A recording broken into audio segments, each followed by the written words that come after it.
दूसरा सबक, ज्यादा तनाव से आपके शरीर को नुकसान हो सकता है, इसीलिए आपको इसे कम करने के तरीके अपनाने चाहिए। इससे पहले कि हम ये समझें कि तनाव से हमें क्या नुकसान होता है, हम ये देखते हैं कि तनाव आखिर हमें क्यों होता है। पहले के वक्त में तनाव हमें तब होता था जब हमें किसी तरह का खतरा महसूस होता था। इस खतरे को महसूस करने के बाद हमारे शरीर में तनाव पैदा होता था, जो कि हमें भागने के लिए तैयार करता था। इसीलिए वो एपिनेफ्रिन नाम का हार्मोन पैदा करता था, जो कि खून को हमारे मांसपेशियों में धक्का देता था। इसी वजह से हमारा ब्लड प्रेशर बढ़ जाता था और दिल की धड़कन तेज हो जाती थी, हमारी सांसें तेज हो जाती थी, ताकि हमें भागने के लिए ज्यादा ताकत मिल सके। साथ ही हमारे शरीर की दूसरी प्रक्रिया डाइजेशन, इम्यून सिस्टम और ग्रोथ सिस्टम धीरे हो जाते हैं, ताकि हम ज्यादा से ज्यादा एनर्जी को भागने में इस्तेमाल कर सकें। आसान शब्दों में आज के वक्त में आपको गेंडे से बचकर भागना नहीं है। इसीलिए जब आप हर वक्त तनाव लिए रहते हैं तो आपका ब्लड प्रेशर बढ़ने लगता है और हार्ट अटैक का खतरा बढ़ जाता है।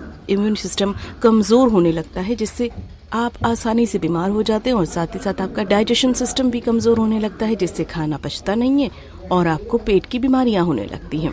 ये सारी चीजें तब होती हैं जब आप वो काम नहीं करते हैं जिसके लिए आपका शरीर आपको तैयार कर रहा है। तनाव हमें इसीलिए होता है ताकि हम खतरे से भाग सके, लेकिन क्योंकि आज हमें किसी चीज से खतरा नहीं है, हम भागते नहीं हैं और हमें ये सारी समस्याएं होने लगती हैं। लेकिन अगर आप कसरत करने की आदत डाल लें तो आप अपना तनाव कम कर सकते हैं। जब भी आपको तनाव हो, आप 20 मिनट से 1 घंटे तक जमकर कसरत कीजिए या फिर पेंटिंग, म्यूजिक और डांसिंग कीजिए। आप समय बिताने के लिए अपने दोस्तों के पास जाइए, जिससे आपके शरीर को ये लगने लगे कि आप खतरे में नहीं हैं और इन सारे कामों से आपका तनाव कम हो सकता है। तीसरा सबक, तनाव और फ्रस्ट्रेशन से बचने के लिए और भी बहुत से रास्ते हैं। इससे पहले कि आप फ्रस्ट्रेशन को खत्म करने के मिशन पर निकलें, आपको ये जानना होगा कि किन किन चीज़ों की वजह से आपको तनाव हो रहा है और उनमें से किन किन पर आप काबू कर सकते हैं। इसके बाद आप उन्हें खत्म करने के काम कर सकते हैं।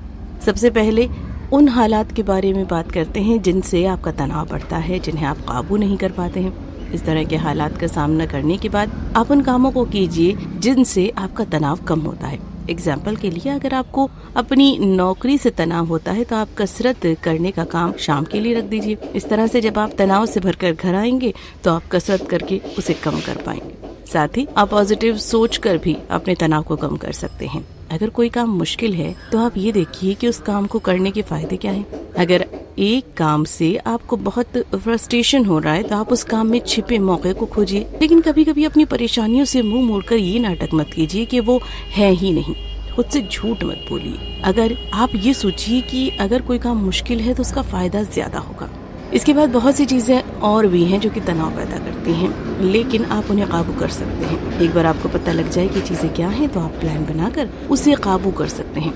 एग्जाम्पल के लिए, अगर आप हर रोज ट्रैफिक में फंसने की वजह से परेशान हैं तो आप अपने GPS के जरिए कोई दूसरा रास्ता खोज सकते हैं। अगर आपको कोई दूसरा रास्ता नहीं मिल रहा है तो आप अपनी गाड़ी में कोई ऑडियो बुक सुनकर अपनी जानकारी को बढ़ा सकते हैं। हमारे दिमाग में एक प्रक्रिया चलती है जिसे हम मॉनिटर कहते हैं। इसका काम होता है ये देखना कि हम इस समय कहाँ पर हैं, हमें कहाँ जाना है और जिस तरह से हमारे पास समस्याएं आ रही हैं उसके हिसाब से हम वहाँ तक कितनी देर में पहुँचेंगे। मॉनिटर का काम होता है ये पता लगाना कि हम कितनी मेहनत के बाद अपनी मंजिल को हासिल कर लेंगे। लेकिन ये उन समस्याओं से भी उतना ही परेशान होता है जिसे ये काबू कर सकता है, जितना उन समस्याओं से उलझा होता है जिसे ये काबू कर सकता है। एक बार अगर आप इन दो समस्याओं को अलग अलग तरह से सुलझा लें तो आप मॉनिटर को शांत कर सकते हैं। चौथा सबक, अपनी उम्मीदों को कम करके आप अपनी फ्रस्ट्रेशन को कम कर सकते हैं। बहुत से लोग किसी काम को करने से पहले सोचते हैं कि वो काम बहुत आसान होगा, इसीलिए जब वो उसे करने के लिए जाते हैं और समस्या आने लगती है तो वो फ्रस्ट्रेट हो जाते हैं।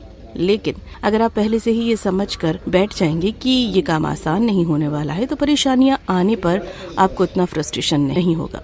इसीलिए आप सबसे पहले खुद से बहुत ज्यादा उम्मीदें करना बंद कीजिए। ये मत सोचिए कि सब कुछ बहुत आसानी से हो जाएगा। आप जिंदगी को जितना मुश्किल समझकर उसके लिए तैयारी करेंगे, जिंदगी आपके लिए उतनी ही आसान बन जाएगी। एक स्टडी में कुछ लोगों को एक असंभव सा काम करने के लिए दिया गया। जब वो लोग इसे नहीं कर पाए तो उन्हें बहुत खराब महसूस हुआ, लेकिन फिर उन्हें बताया गया कि काम पूरी तरह से असंभव था। ये जानकर उनका तनाव कम हुआ। महिलाओं के साथ भी अक्सर होता है किताबों में और मीडिया में अक्सर कहा जाता है कि महिलाएं भी पुरुषों के बराबर हो गई हैं और उनके साथ किसी भी तरह का भेदभाव नहीं किया जाएगा। इस वजह से वो उम्मीदें करने लगती हैं कि जब वे समाज में जाएंगी तो समाज उनके साथ अच्छा बर्ताव करेगा। लेकिन जब ऐसा नहीं होता है तो वो फ्रस्ट्रेट हो जाती हैं।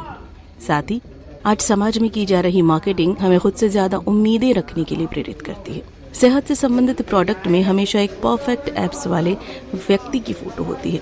महिलाओं के लिए जो भी प्रोडक्ट बनाए जाएंगे उनके एड्स में हमेशा कुछ परफेक्ट दिखने वाली मॉडल्स होती हैं। इस इंडस्ट्री को बिकनी इंडस्ट्री कॉम्प्लेक्स कहा जाता है, जो कि हमें परफेक्ट बनाने का ख्वाब दिखाकर अरबों डॉलर का बिजनेस कर रहे हैं। बहुत से लोग सेहतमंद रहने के लिए बॉडी मास इंडेक्स का इस्तेमाल करते हैं, जिनका कहना है कि अगर आप पतले होंगे तो आप ज्यादा सेहतमंद होंगे और आपको बीमारियां भी कम होंगी। लेकिन 2016 की एक स्टडी में ये बात सामने आई है कि जो लोग मोटे होते हैं वो असल में पतले लोगों के मुकाबले में ज्यादा सेहतमंद रहते हैं। लेकिन महिलाओं को शुरुआत से बताया गया है कि पतला होना कितना अच्छा होता है, क्योंकि अगर उन्हें ये नहीं बताया गया होता तो दुनिया भर के प्रोडक्ट खरीद कर खुद को परफेक्ट बनाने की कोशिश ही नहीं करती और वो कंपनियां फायदा नहीं कमा पाती। इसीलिए आपको इस तरह की बातों पर यकीन करके खुद की तुलना उन मॉडल से करने की कोई जरूरत नहीं है।